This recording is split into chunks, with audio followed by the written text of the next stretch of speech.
I had a really hard time finding those words, or finding that word, aglaik or aglaika, to any satisfaction. Where do those words come from? What exactly do they... I mean, is there a literal translation? Well, apparently there's no literal translation. I was finally able to track some stuff down via Wiktionary and Wikipedia, and any naysayers out there about Wikipedia, I'm sorry, I'm going to have to refute you. What a beautiful thing.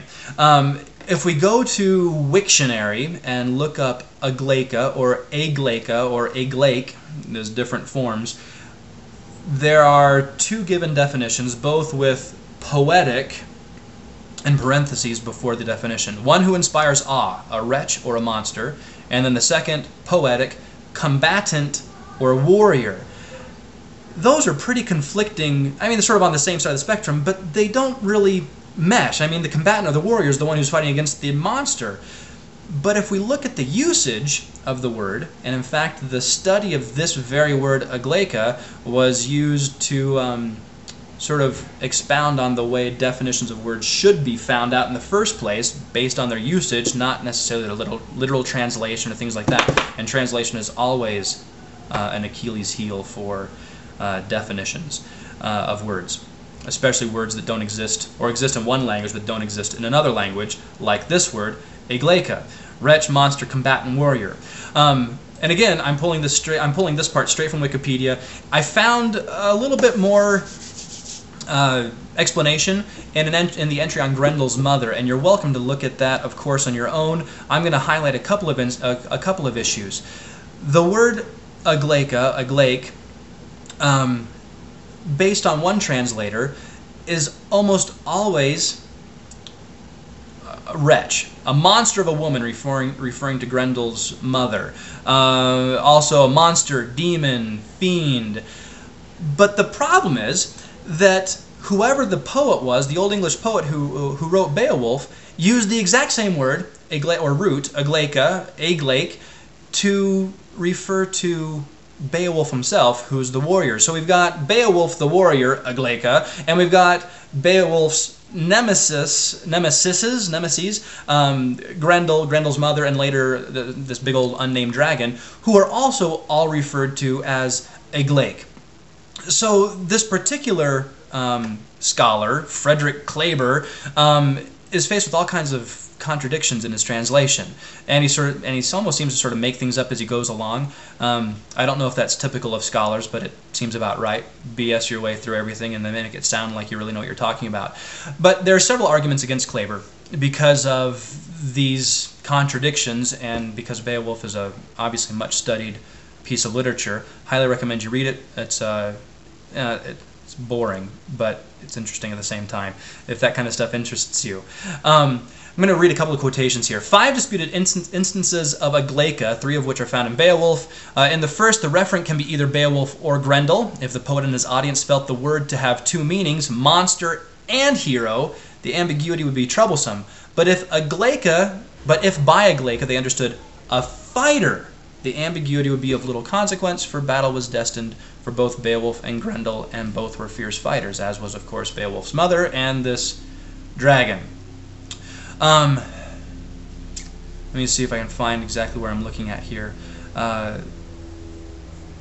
Read it yourselves. The main point here is that Beowulf's mother, Beowulf himself, were not necessarily physically monstrous in the physicality issues of the etymology of the word monster. They were intimidating. They were fierce fighters. Beowulf was, or not Beowulf, I'm sorry, Grendel was clearly ugly, described as horny and not that kind of horny physically, and hairy, things like that. And book I highly recommend, by the way, John Gardner's book called Grendel, which is the Beowulf story told from Grendel's point of view. Obviously, the illustrator was sort of on point there. There's another interesting little illustration right here at the beginning. A couple of them. That right there. I don't know how well you can see it. And that hairy, nasty, but generally, and I hate to use the word, humanoid. But so is CATHY AMES. Grendel's mother, monstrous in virtually every sense of the word, at least in the way she's written about. CATHY, completely and entirely monstrous. Now, before I finish, and I'm not sure how I'm going to do this because there's no one holding the camera, I want to do a couple of simple illustrations. I don't have a chalkboard, so I'm going to have to do it on paper. I might just hold the camera and draw at the same time. So, just a minute. Okay, so here we are. Let's see if this actually works. I've got my notes ready. I've got my blank paper ready. And I'm holding the camera in one hand and going to draw with the other. We'll see if this actually works. So what I was thinking, this has absolutely nothing to do with Cathy Ames necessarily, except a little bit with Steinbeck's definition of monster. Just stuff that I thought about while I was putting this together. The first, which is based on Steinbeck's definition, is that straying at all from the norm of humanity, so we've sort of got normal, and I wish I had a chalkboard, normal in here, and I hope that the pencil is showing up. So we got the average man, or you can call it the essence of humanity. But Steinbeck says that if you stray at all from that, you approach monster, because monster or monstrosity is whatever is a deviance from the norm. So when it comes down to it, if you think about it, everybody, because there's no such thing as the average person, is, to a degree, by Steinbeck's definition, a monster. So there you go, congratulations. But I was also thinking, as I went through all these different definitions, about the way all these different definitions sort of overlap. If we looked at, we looked at the etymology from the Oxford English Dictionary about monster and where it all came from and stuff. And if you look at it that way, and we're gonna call this this is gonna be funny, continuum of monstrosity. Excuse my handwriting. The continuum of monstrosity. The first one is the truly monstrous, so the physically monstrous, the size, physicality, the nastiness, that kind of stuff, the physical stuff. On the other side, we've got the psychic monster that Steinbeck calls it. So we've got psychology, and we have malice. Those who don't look monstrous, but are nonetheless monstrous. But there's sort of two other sides, so I couldn't really do this as a straight line because there are all kinds of different deviations. I was thinking kind of that there are some monsters, or those that we might call monsters, or call them monstrous, or whatever, that are so because they're uncontrolled or uncontrollable.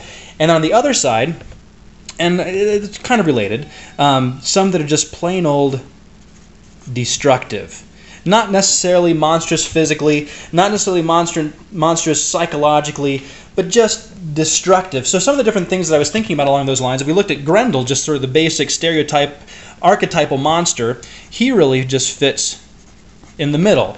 He's not just malicious, he's not just physically imposing, he is to a degree uncontrolled, and he is also destructive. I mean, he goes to the bar and eats all the people in town. Others that might be in the middle, it might be the Minotaur, or the Medusa, those classic monsters. Even something, I don't know if I'm spelling this right, Bowser from Super Mario Brothers. I was thinking about that today as I took care of an autistic boy at church who is very much into Mario Brothers. But if we look at the other ends of the spectrum, some of the characters that we looked at so far today, Cathy Ames, obviously, strictly in this corner.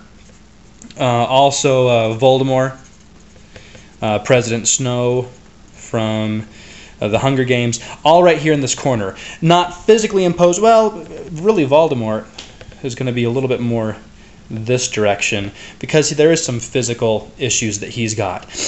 If we look at sort of this corner in general, we're getting characters that are much more tending toward the label we might give of trickster, which includes Coyote.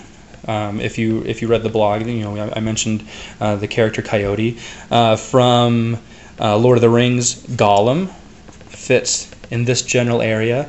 If we're looking at the uncontrolled sides, the uncontrolled and the destructive, the classic is a Norse label called a berserker, where we get the word berserk, just uncontrolled destruction. So really sort of in the middle here, but more uncontrollable than destructive. If we go strictly into the corner, kind of like we did here, honestly, little kids are often uncontrolled. I think of my kids sometimes. I call them monsters sometimes. They are uncontrolled.